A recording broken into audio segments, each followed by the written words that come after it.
Ayan, grabe, sobrang init. Nandito tayo sa labas ng bahay namin at tingnan nyo naman yung tirik ng araw.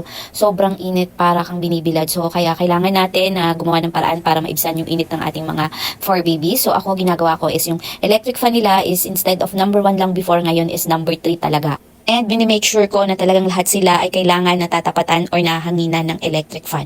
So yan, tingnan nyo naman siya, nakabuhang ng aking buntis na si Luna.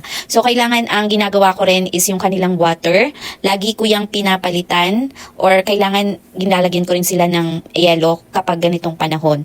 So lahat sila, oras-oras kung tinitingnan kung may water pa ba sila, kasi minsan nauubusan na sila sa sobrang uhaw nila, mayat maya sila umiinom. At itong mga aso ko, napaka-arte nito kasi hindi sila umiinom ng lumang water. Gusto nila palagi bago yung water nila. Kaya talagang binabantayan ko sila ng pagpalit ng water. Kaya nung mga Holy Week, nakaraang Holy Week is hindi talaga kami makaalis kasi sobrang init talaga, and naisip namin na kapag walang tao dito sa bahay namin or wala silang kasama is